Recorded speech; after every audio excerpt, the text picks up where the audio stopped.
नाज़रीन इकराम, 26 नवंबर के हवाले से पाकिस्तान तहरीक इंसाफ ने अहम तरीन ऐलान किया है। महमूद खान अचकजई की जानब से ऐलान किया गया है कि अब यह लड़ाई शुरू हो गई है और हम किसी भी सूरत पीछे नहीं हटेंगे। उन्होंने वाज़ेह तौर पर ऐलान किया कि एक वक्त ऐसा आएगा कि हम सीढ़ियां लगाकर जेलों के अंदर उतरेंगे, इमरान खान के साथ मुलाकात करेंगे और इमरान खान को रिहा भी करवाएंगे। उन्होंने वाज़ेह किया कि मेरी इस बात को मजाक मत समझा जाए। पेशावर के अंदर आज जो एहतजाज हुआ, कैंट के अंदर पाकिस्तान तहरीक इंसाफ पेशावर के जो सदर हैं इरफान सलीम, उन्होंने जो तकरीर की, बड़ी सख्त तकरीर की, वो आपके सामने रखने के लिए जा रहा हूं। हरीपुर का जो इलेक्शन है वो बहुत ज्यादा इंटरेस्टिंग हो चुका है। वहां पर मुस्लिम लीग नून ये कोशिश कर रही है कि किसी ना किसी तरीके से उनको साफ और रकड़ा मैदान मिले, उनके सामने कोई मद्दे मुकाबल ना हो। उमर अयूब खान की जो अहलियां हैं उनको ना अहल करने की कोशिश हो रही है। सुहेल खान अफरीदी के लिए भी यही कोशिश हो रही है कि किसी ना किसी तरीके से सुहेल खान अफरीदी को भी उनकी सीट से हटाया जाए। सुहेल खान अफरीदी ने आज मीडिया के साथ इंतहाई अहम गुफ्तगू की है, उसकी तफसीलात आपके सामने रखने के लिए जा रहा हूं। दुबई से एक इंतहाई अहम खबर है, बल्कि यह आलमी खबर है, पूरी दुनिया के अंदर इस खबर को बहुत ज्यादा डिस्कस किया जा रहा है। खबर यह है कि हिंदुस्तान का एक फाइटर जेट वहां पर एयर शो हो रहा था, जिसको पूरी दुनिया के अंदर देखा जाता है, बहुत इंपॉर्टेंट होता है। वहां पर उनका एक जहाज हिंदुस्तान का क्रैश कर गया है। वो भी आपको बताता हूं। इस्लामाबाद हाईकोर्ट के एक जज है जस्टिस मोहसन अख्तर कियानी, उन्होंने एक केस के अंदर बड़े ही इंटरेस्टिंग रिमार्क्स दिए हैं। केस ये था कि एक जूनियर अफसर को तरक्की दे दी गई सीनियर को बाईपास करके। तो जस्टिस मोहसन अख्तर कियानी ने बताया कि जिस वक्त एक जूनियर अफसर को तरक्की दी जाती है और सीनियर को बाईपास किया जाता है, तो सीनियर के दिल के ऊपर क्या गुजरती है और इस तरह करने से कैसे हमारे जो महकमे हैं उनकी तबाही होती है, यह भी आपके सामने रखता हूं। आगे बढ़ने से कबल गुजारिश है कि वीडियो को लाइक कर दे और मेरे वो सारे के सारे भाई जिन्होंने अभी तक हमारे चैनल को सब्सक्राइब नहीं किया, उनसे मोदबाना गुजारिश है कि चैनल को जरूर सब्सक्राइब करें ताकि ये इंफॉर्मेशन का सिलसिला आप लोगों तक पहुंचता रहे। नाज़रीन किराम, सबसे पहले नंबर पे जो बड़ी खबर है 26 नवंबर के हवाले से। याद रहे कि 26 नवंबर वो दिन है जब पाकिस्तान तहरीक इंसाफ इस्लामाबाद के अंदर एंटर हुई थी फाइनल कॉल के एहतजाज पर। इमरान खान ने अडयाला जेल से एहतजाज की कॉल दी थी कि आप लोगों ने आना है इस्लामाबाद डी चौक में, वहां पर बैठना है और उस वक्त तक नहीं उठना जब तक मेरी तरफ से हदायत नहीं आती, या जब तक मैं आकर आपसे बात नहीं कर लेता तब तक आपने वहां से नहीं उठना। और अली अमीन गंडापुर जब निकले थे, उन्होंने यहां तक बातें की थी कि हम हर सूरत इमरान खान को लेकर ही वापस आएंगे। यहां तक कि अली अमीन गंडापुर जिस वक्त खड़े थे इस्लामाबाद में, अभी डी चौक नहीं पहुंचे थे, पीछे खड़े थे, तो शेर अफजल खान मरवत ने आगे जाकर ऐलान किया था कि अली अमीन गंडापुर एक अहम तरीन मीटिंग के अंदर है।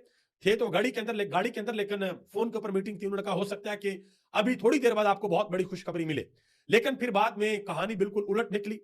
हुकूमत की जानब से बिल्कुल ब्लैकआउट किया गया, तहरीक इंसाफ के ऊपर ऑपरेशन किया गया। अली अमीन गंडापुर और पाकिस्तान तहरीक इंसाफ की जो दीगर क़यादत है वो वापस केपीके के अंदर चलेगी। पाकिस्तान तहरीक इंसाफ के कारकुनान बहुत बड़ी तादाद के अंदर गिरफ्तार हुए और तहरीक इंसाफ ने जो नंबर दिया उस नंबर के मुताबिक पाकिस्तान तहरीक इंसाफ के कारकुनान की शहादतें भी हुई। अब इस साल पाकिस्तान तहरीक इंसाफ के कारकुनान ये डिमांड कर रहे थे कि हमारी पार्टी की जानब से दोबारा एहतजाज की कॉल दी जाए, लेकिन अभी एहतजाज की कॉल तो नहीं दी गई। लेकिन 26 नवंबर को पाकिस्तान तहरीक इंसाफ पेशावर फुटबॉल ग्राउंड के अंदर एक बड़ा अवामी इज्तिमा करेगी। 9 अप्रैल 2022 से लेकर अब तक वो तमाम के तमाम कैदी जो रिहा हो चुके हैं उनको बुलाया जाएगा, या और जो लोग जेलों के अंदर हैं उनकी फैमिलीज को, या वो लोग जो शहीद हो गए हैं उनकी फैमिलीज को भी बुलाया जाएगा। तो यह पाकिस्तान तहरीक इंसाफ एक बड़ा इज्तिमा करने के लिए जा रही है। हो सकता है कि इस इज्तिमा के अंदर ही पाकिस्तान तहरीक इंसाफ अगले एहतजाज का ऐलान कर दे। वैसे तो पूरी कोशिश हो रही है कि किसी ना किसी तरीके से किसी की भी इमरान खान के साथ अडयाला जेल में मुलाकात हो जाए, इमरान खान के वकला की हो जाए, इमरान खान की बहनों की हो जाए, या सुहेल खान अफरीदी की हो जाए। अब सिर्फ एक मुलाकात होनी है और एहतजाज का ऐलान होना है। इस वक्त हालात और वाकयात इस नहज के ऊपर पहुंच चुके हैं। देखते हैं कि पाकिस्तान तहरीक इंसाफ इसके ऊपर क्या करती है। सुहेल खान अफरीदी को इलेक्शन कमीशन ऑफ पाकिस्तान ने बुलाया था। जो सुहेल खान अफरीदी ने बयान दिया था कि अगर आप लोगों ने धांधली की, दिन को की तो रात का अंधेरा नहीं देख सकोगे, रात को की तो दिन की रोशनी नहीं देख सकोगे। तो इलेक्शन कमीशन ऑफ पाकिस्तान ने इसके ऊपर सुहेल खान अफरीदी को बुला लिया था। सुहेल खान अफरीदी नहीं गए, उनके वकील गए, वो जाकर पेश हो गए। आज पहली समाअत हुई और पहली समाअत के बाद इलेक्शन कमीशन ऑफ पाकिस्तान ने जो केस है उसको गैर मुअय्यना मुद्दत के लिए मुलतवी कर दिया है।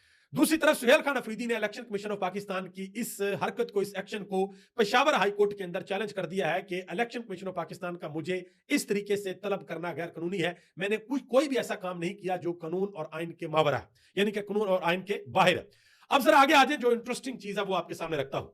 NA-18 हरिपुर के अंदर जो लीगी उम्मीदवार है बाबर नवाज, उन्होंने सुहेल खान अफरीदी की नाअहली के लिए दरखास्त दे दी। आप अंदाजा लगाए। इसके अलावा उमर अयूब खान की जो अहलियां हैं उनके खिलाफ भी दरखास्त दे दी गई है कि उनको भी नाअहल कर दिया जाए।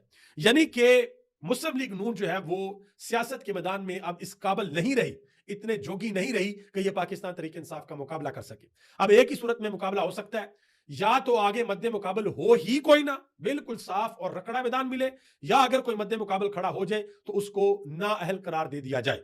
और जिस सूबे में इनकी अपनी हुकूमत है उस सूबे में क्या कर रहे हैं वो भी मैं आपके सामने रखने के लिए जा रहा हूं। इलेक्शन कमीशन ऑफ पाकिस्तान ने एक और एक्शन लिया है। मुर्तजा जवेद अब्बासी, जिन्होंने बड़ी धमकी अमेज गुफ्तगू की थी, पुलिस वालों को कहा था कि तुम्हारी वर्दियां उतारेंगे और चमड़ी उतार देंगे, इसके ऊपर इलेक्शन कमीशन ऑफ पाकिस्तान ने एक्शन लिया है। एक्शन देखे जरा क्या लिया है। डिस्ट्रिक्ट मॉनिटरिंग ऑफिसर जो है उन्होंने तलब कर लिया है जी मुर्तजा जवेद अब्बासी को, ठीक है जी। सुहेल खान अफरीदी को डायरेक्ट इलेक्शन कमीशन ने और उनको जिली सतह के अफसर ने तलब कर लिया। देखते हैं कि उनको तलब करके उनसे क्या बातचीत की जाती है। इसके अलावा उन्होंने एक और इखलाक से घिरी हुई बात की है, यही जनाब मोहतरम मुर्तजा जवेद साहब ने। उन्होंने कहा जी एक बुशरा बीबी तो गई, उसने पाकिस्तान का सत्यानाश कर दिया, खुदा का वास्ता है कि दूसरी बुशरा को इस्लामाबाद ना भेजें। यानी कि एक बुशरा बीबी इमरान खान की अहलिया, उसने पाकिस्तान का सत्यानाश कर दिया था, और दूसरी बुशरा बीबी यानी कि उमर अयूब खान की अहलिया, उन्होंने कहा जी उसको इस्लामाबाद ना भेजें, वो कभी सामने भी नहीं आती, वो वोट भी नहीं मांगती, ये वीडियो लिंक पर कौमी असेंबली में जाकर खिताब करेगी आपके लिए। ये उन्होंने बात की। मतलब कि आपको तो खुश होना चाहिए कि भाई जो मध्य मुकाबला उम्मीदवार है खातून आपके, वो सामने नहीं आ रही, वो तो वोट भी नहीं मांग रही, वो तो कंपेन भी नहीं कर रही, तो आपको तो जीत जाना चाहिए, आपको तो बड़ा खुश होना चाहिए। लेकिन मसला नहीं, मसला यह है ये इतने डरे हुए हैं, इनको पता है कि भाई ये उस सियासी जमात के वोटर हैं जिनको 100 के हिसाब से, सैकड़ों के हिसाब से मुख्तलिफ इनके इंतखाबी निशानात थे, और 8 फरवरी को इन्होंने निकल कर लगा लगा के ठप्पे बुरा हाल कर दिया था पूरी की पूरी नून लीग और पीपल्स पार्टी का। हैरान परेशान थे लोग।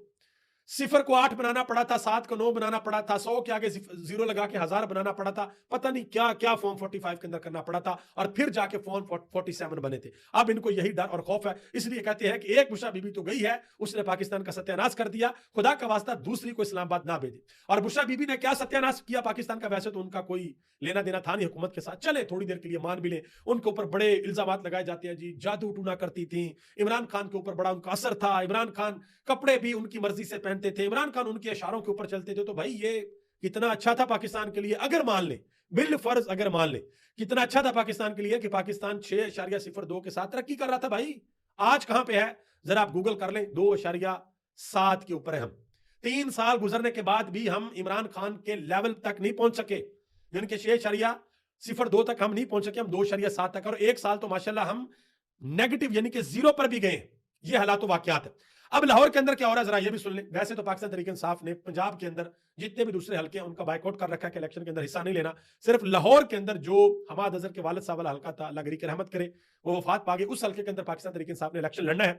अब वहां पर नून लीग क्या कर रही है, एक तो भाई उनके बैनर उतारे जा रहे हैं, और लाहौर के सदर उस्मान अकरम और जो दूसरे लीडर है यासिर गिलानी, उन दोनों को गिरफ्तार कर लिया गया है। आप अंदाजा लगा लें, ये डर और खौफ का आलम है। आपने कोई खबर सुनी है कि हरिपुर के अंदर जो कि केपी का इलाका है, वहां पर नून लीग के किसी डेरे के ऊपर छापा पड़ गया हो, नून लीग के किसी उम्मीदवार को उठा लिया गया हो, नून लीग के कोई ऐसा बंदा जो कैंपेन कर रहा हो उसके घर में छापा पड़ गया हो? ये शेख वकास अकरम ने वीडियो लगाई है।